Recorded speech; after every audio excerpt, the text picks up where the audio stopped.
ഇത് കണ്ടില്ലേ? ഇത് കണ്ടാൽ ആരെങ്കിലും വിചാരിക്കുമോ ഇത് വാഴനാരും കൊണ്ട് ഉണ്ടാക്കിയതാണെന്ന്? കണ്ടാൽ വിശ്വസിക്കുകയില്ല. അപ്പം നമുക്ക് ഇതിൻ്റെ ഒരു ക്ലാസ് നമ്മുടെ കൃഷിഭവൻ്റെ ആഭിമുഖ്യത്തിൽ നമ്മുടെ മുഖത്തിലെ ബ്ലോക്കിൽ വെച്ചിട്ടുണ്ടായിരുന്നു. അപ്പം അവിടെ വെച്ച് നമ്മൾ കാണിച്ച് നമ്മുടെ മുമ്പിൽ വെച്ച് തന്നെ ഇത് ഉണ്ടാക്കിയതാണിത് കേട്ടോ. അവിടുന്ന് വന്ന മാട ഉണ്ടാക്കി തന്നതാണ്.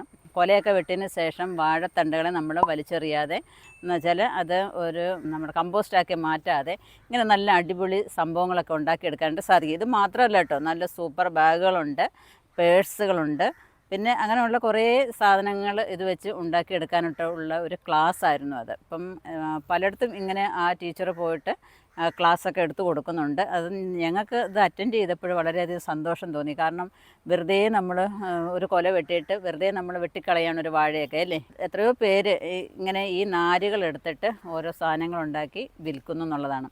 അപ്പം വെറുതെ ഇരിക്കുന്ന വീട്ടമ്മമാർക്കൊക്കെ നല്ലൊരു വരുമാന മാർഗ്ഗമാക്കി മാറ്റിയെടുക്കാനായിട്ട് ഇത് സാധിക്കും. വാഴനാരെടുത്തിട്ട് കുറേ പ്രോസസ്സും കാര്യങ്ങളൊക്കെ ഉണ്ട്, എന്നാലും നമുക്കത് വീട്ടിൽ ചെയ്യാവുന്ന കാര്യങ്ങളൊക്കെ ഉള്ളൂ. ഇപ്പോൾ നമ്മൾ തുണിയിൽ ഡൈ ചെയ്യുന്ന മാതിരി തന്നെ ഇതിൻ്റെ നാരെടുത്തിട്ട് ഡൈ ചെയ്തിട്ട് അതിന് നമ്മൾ മുടി പിന്നുന്ന മാതിരിയൊക്കെ പിന്നിട്ടൊക്കെയാണ് ഇത് ചെയ്യുന്നത് കേട്ടോ. അപ്പം അതിന് പ്രത്യേകം ഇതൊക്കെ ഉണ്ട് ചെയ്യാനായിട്ട്. അവിടുത്തെ ക്ലാസ്സുകളൊക്കെ നമുക്കൊന്ന് കാണാം. 2024-25 സാമ്പത്തിക വർഷത്തെ ലീഡ്സ് പദ്ധതിയുടെ ഇന്നോവേഷൻ പരിപാടിയിൽ പെട്ടതാണ് ലീഡ്സ് കപ്പാസിറ്റി ബിൽഡിങ്. അപ്പോൾ അത് നമ്മൾ ഇരുവരും ബ്ലോക്കിനായിട്ട് എടുത്തേക്കുന്നത് മറ്റേ വാഴനാരിൽ നിന്നുള്ള മൂല്യവർദ്ധിത ഉൽപ്പന്നങ്ങളുടെ നിർമ്മാണമായിരുന്നു. അതിൻ്റെ ട്രെയിനിങ്ങാണ് നമ്മുടെ ഇന്ന് AD ഓഫീസിൽ വെച്ച് നടത്തുകയുണ്ടായത്. ഒരു വാഴ കൊല മുറിഞ്ഞതിന് ശേഷം ആ വാഴയുടെ പോളയിൽ നിന്നാണ് നമ്മൾ ഫൈബർ എടുക്കുന്ന. സ്ക്രാപ്പർ എന്നുള്ള കത്തി ഉപയോഗിച്ചാണ് നമ്മൾ വാഴനാരെടുത്തതിന് ശേഷം നമുക്ക് കളർ ചെയ്യും. ആ ഇത് ടൈറ്റായിട്ട് തന്നെ കിട്ടുന്ന ഫൈബറിന് കളർ ചെയ്തിട്ട് നമ്മളത് പല മോഡലിൽ പ്ലാറ്റിങ് ചെയ്യും. പ്ലാറ്റിങ് ചെയ്തതിന് ശേഷം ചെറിയ മോൾഡ് ഉപയോഗിച്ച് നമ്മൾ ബാഗ് ഐറ്റങ്ങളെല്ലാം ഉണ്ടാക്കും. വാഴപ്പോളിൽ നിന്ന് ഈ കത്തി ഉപയോഗിച്ചാണ് ഫൈബർ എടുക്കുന്ന. ഈ കത്തിയുടെ പേര് സ്ക്രാപ്പർ എന്നാണ്. ഇത് നാച്ചുറലായിട്ടുള്ള ഫൈബറാണ്. ഈ കത്തി ഉപയോഗിച്ച് എടുത്തിട്ടുള്ള ഫൈബറാണിത്. ഈ ഫൈബർ കളർ ചെയ്യുന്നതാണ്. ഇത് 1 കിലോ ഫൈബറിന് 30 ഗ്രാം ഡൈ എന്നുള്ള കണക്കിനാണ് ഉപയോഗിക്കുന്നത്. നമ്മൾ വെള്ളം തിളപ്പിച്ചതിന് ശേഷം 1 കിലോ ഫൈബർ മുങ്ങിക്കിടക്കാൻ ആവശ്യമായ വെള്ളം എടുത്തതിന് ശേഷം വെള്ളം തിളപ്പിച്ചിട്ട് 30 ഗ്രാം ഡൈ എടുത്ത് അത് ചെറിയൊരു ഡിഷിൽ കലക്കിയിട്ട് ഡൈ പാത്രത്തിലോട്ട് ഒഴിച്ച് അത് മൊത്തമായിട്ടൊന്ന് ഇളക്കി നല്ലോണം തിളച്ചതിന് ശേഷം ഫൈബർ നനച്ചാണ് ഇടുന്നത്.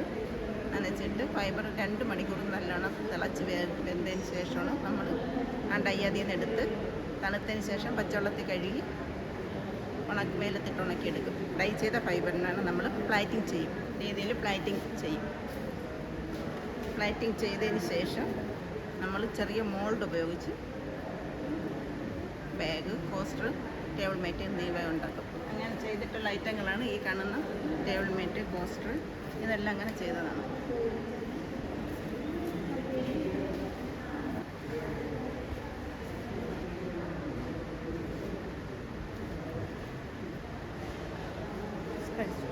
ഈ മാഡം വന്ന് ഇതേപോലെ ക്ലാസ് എടുത്തപ്പോൾ നമുക്കെല്ലാവർക്കും വളരെയധികം പ്രയോജനപ്പെട്ടു.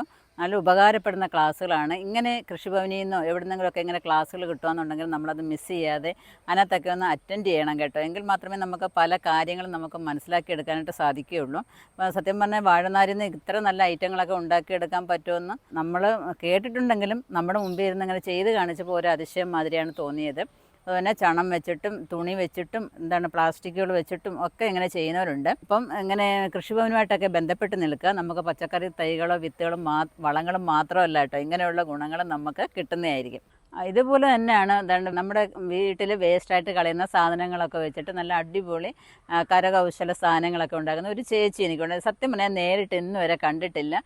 പക്ഷേ എങ്കിൽ ഞങ്ങൾ പിന്നെ വാട്സപ്പിൽ കൂടെയൊക്കെ എപ്പോഴും കോണ്ടാക്റ്റ് ഉണ്ട്. ചേച്ചി വിളിക്കുകയൊക്കെ ചെയ്യും. ചേച്ചി ഒറ്റയ്ക്കാണ് താമസിക്കുന്നത്. ഹസ്ബൻഡ് ഇപ്പോൾ 1-2 വർഷമായതുകൊണ്ട് മരിച്ചു പോയിട്ട്. അപ്പോൾ ചേച്ചി ഈ കരകൗശല വസ്തുക്കൾ മാത്രമല്ല ഉണ്ടാക്കുന്നത് കേട്ടോ. പിന്നെ നല്ല അടിപൊളിയായിട്ട് കവിത എഴുതുന്നത് കണ്ടാൽ വലിയ ആൾക്കാർ പോലും മാറി നിൽക്കും എന്നുള്ളതാണ്. എന്നെക്കുറിച്ച് ഒരു കവിത ആ ചേച്ചി എഴുതി എനിക്ക് അയച്ചിട്ടുണ്ടായിരുന്നു. അതാണ് ഞാൻ നമ്മുടെ വീഡിയോയിലൂടെ എല്ലാവർക്കും വായിച്ച് കേൾപ്പിച്ചത്. ഞാനത് ഗദ്യ രൂപേണയാണ് വായിച്ച് കേൾപ്പിച്ചത്. എനിക്ക് അത്രേ പറ്റത്തുള്ളൂ. അപ്പോൾ ചേച്ചി നല്ല ഒരു കഴിവുള്ള ഒരു ചേച്ചി തന്നെയാണ്. കാരണം ചേച്ചി ഉണ്ടാക്കി വെച്ചിരിക്കുന്നത് പൂക്കളൊക്കെ ഒന്ന് കണ്ടു നോക്കണം. നമ്മുടെ വീട്ടിൽ നമ്മൾ വെറുതെ വലിച്ച് നമ്മുടെ കർമ്മസേനയ്ക്ക് കൊടുക്കുന്നതായ കവറുകൾ, അതേപോലെ തന്നെ പഴയ തുണികൾ, ഇതെല്ലാം വെച്ചിട്ട് നല്ല അടിപൊളി പൂക്കളാണ് ഉണ്ടാക്കി വെച്ചിരിക്കുന്നത്. അപ്പോൾ നമുക്കൊന്ന് കണ്ടാലോ അത്.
ചേച്ചിയുടെ പേര് പിന്നെ ചന്ദ്രമതി എന്നാണ്. അപ്പം ചേച്ചിയുടെ ഉദ്ദേശം എന്ന് പറഞ്ഞാൽ, ചേച്ചി ഈ പൂക്കളൊക്കെ ഉണ്ടാക്കിയിട്ട് ഇപ്പം സെയിൽ ചെയ്യാനായിട്ടുള്ളൊരു ഉദ്ദേശമാണ്. ഈ സെയിൽ ചെയ്യുന്നതായ അതിൽ നിന്ന് എന്ത് തുകയാണോ കിട്ടുന്നത് അത് വയനാട്ടിൻ്റെ ആവശ്യത്തിന് വേണ്ടിയിട്ട് ചേച്ചി നമ്മുടെ മുഖ്യമന്ത്രിയുടെ ദുരിതാശ്വാസ നിധിയിലേക്ക് കൊടുക്കുന്നതിന് വേണ്ടിയിട്ടാണ് ഇത് ചെയ്യുന്നത്. അത്രയും നല്ല ഒരു മനസ്സിനുടമയാണ് ചേച്ചി. അപ്പം നിങ്ങൾക്കും ഈ ചേച്ചിയുടെ കരകൗശല വസ്തുക്കളൊക്കെ വേണമെങ്കിൽ മേടിക്കാം. അപ്പം അവർ പിന്നെ എക്സിബിഷനൊക്കെ ഉണ്ടായിരുന്നു അവരുടെ അടുത്തുള്ള ഒരു സ്കൂളിൽ വെച്ചിട്ട്. അപ്പം കുറേയൊക്കെ അങ്ങനെ സെയിലായിട്ടുണ്ടെന്നും എന്നോട് പറഞ്ഞു. അപ്പം നിങ്ങൾക്കും ഇതേപോലെ വേണമെന്നുണ്ടെങ്കിൽ ചേച്ചിയുടെ നമ്പർ ഞാൻ ഡിസ്ക്രിപ്ഷൻ ബോക്സിൽ കൊടുത്തേക്കാം. അങ്ങനെ കഴിവുള്ളവരെ അറിയാതെ പോകുന്ന കുറേ ആൾക്കാരുണ്ട് അല്ലേ. ഇപ്പം നന്നായിട്ട് കവിത എഴുതും, പാട്ട് പാടും, ഡാൻസ് ചെയ്യും. അപ്പം അതൊക്കെ ഇങ്ങനെ ഉള്ളിൽ ഒതുക്കിക്കൊണ്ട് നല്ല ഡ്രോയിങ് ചെയ്യുന്നവരുണ്ട്, പെയിൻറ്റിങ് ചെയ്യുന്നവരുണ്ട്. ഇവരൊക്കെ അവരുടെ കഴിവുകൾ ഉള്ളിൽ ഒതുക്കിക്കൊണ്ട് ജീവിക്കുന്ന കുറേ ആൾക്കാർ. അപ്പം എൻ്റെ ഒരു കൂട്ടുകാരിയുണ്ട് സുഷമ്മ, ഞങ്ങളുടെ എയർഫോഴ്സിൽ ഞങ്ങളുടെ നല്ല ഫ്രണ്ടായിരുന്നു. അപ്പം പുള്ളിക്കാരത്തി നല്ലതുപോലെ കവിതയൊക്കെ എഴുതും കേട്ടോ. പക്ഷേ എഴുതി എഴുതി എഴുതി ഇങ്ങനെ ബുക്കുകൾ നിറച്ചിങ്ങനെ വെക്കുകയാണ്. ഇടയ്ക്കിടയ്ക്ക് എനിക്കിങ്ങനെ ഓരോ കവിതയൊക്കെ അയച്ചു തരാറുണ്ട്. അപ്പം അതിർത്തി കാക്കുന്ന നമ്മുടെ പട്ടാളക്കാരെ കുറിച്ച് ഓർക്കുന്ന ഒരു കവിതയാണ് സുഷമ്മ എഴുതിയിരിക്കുന്നത്. അപ്പം അതെങ്ങനെയുണ്ട് ഒന്ന് കേട്ട് നോക്കൂ എന്ന് വേണ്ടിയിട്ടാണ് എനിക്ക് അയച്ചു തന്നത്. പക്ഷേ അത് കേട്ടപ്പോഴും എല്ലാവരും ഒന്ന് കേൾക്കട്ടെ എന്ന് കരുതി. ഇപ്പം അതിങ്ങനെ ബുക്കിനകത്ത് മാത്രം ഇങ്ങനെ ഒതുങ്ങിയിരിക്കാതെ എല്ലാവരുമൊക്കെ ഒരു കുറച്ച് പേരെങ്കിലും കേൾക്കുമ്പം എനിക്കും ഒരു സന്തോഷം, അത് എഴുതിയ സുഷമ്മയ്ക്കും ഒരു സന്തോഷം. അപ്പം അത് എല്ലാവർക്കും ഒന്ന് കേൾക്കാം. അതിരുകാത്തൊരാ കരുതലിൻ ശക്തിയോ ചലനമറ്റൊരു ദേഹച്ചുരുളായി അതിരുകാക്കുവാൻ അന്നേ പുറപ്പെട്ടു നന്നേ ചെറുതിലെ കൗമാരപ്രായത്തിൽ. വീടിനു വേണ്ടിയും ജന്മനാടിനായും ജീവിതമില്ലാതെ ജീവിച്ച യൗവനം, ആത്മസുഖത്തിനായി ആശ ത്യജിച്ചുകൊണ്ടപരനു വേണ്ടിയായി ഹോമിച്ച ജീവിതം. അർപ്പണബോധത്തിനാകെത്തുകയായി വെള്ളവിരിപ്പിൽ പൊതിഞ്ഞ കെട്ടായി നീ. തീവ്രവാദത്തിൻ്റെ ഭീകര ദൃഷ്ടാന്തമായി ചിതറിത്തെറിച്ച ശരീരമായി. കുട്ടിനകമ്പടിയായി സൈനികരും ഉപചാരമർപ്പിച്ചിട്ടാചാരവെടികളും വർണ്ണപതാക പുതപ്പിച്ചുവെങ്കിലും ചേതനയറ്റ ജഡമായി വന്നു നീ. നാടും നഗരവും കാത്തുനിന്നിടുന്നു അശ്രുകണത്താൽ വരവേൽപ്പു നൽകുവാൻ. നാടിനഭിമാനമായ ജവാനായിട്ടാദരവോടവർ കൈകൂപ്പി നിൽക്കുന്നു. അറിയാതെ വീണുപോയറിയാത്ത നേരത്ത് നിറതോക്കുമേന്തിയ കാവലാളായവൻ.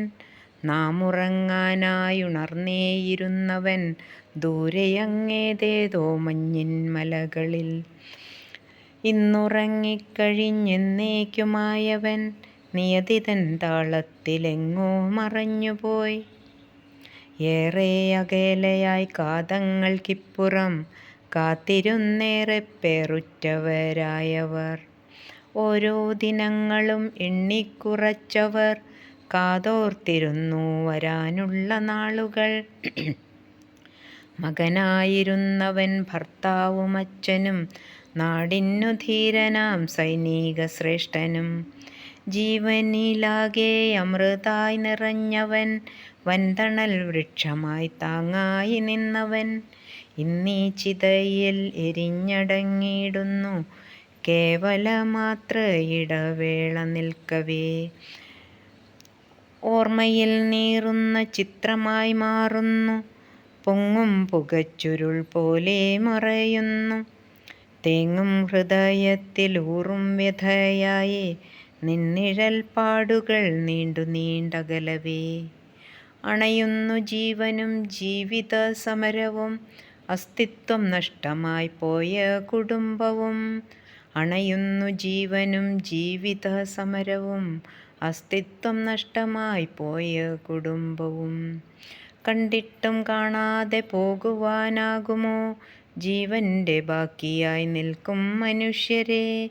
കണ്ടിട്ടും കാണാതെ പോകുവാനാകുമോ ജീവൻ്റെ ബാക്കിയായി നിൽക്കും മനുഷ്യരെ?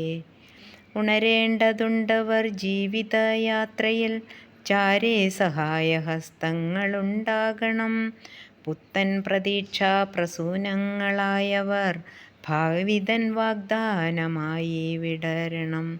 പുത്തൻ പ്രതീക്ഷാ പ്രസൂനങ്ങളായവർ ഭാവിതൻ വാഗ്ദാനമായി വിടരണം.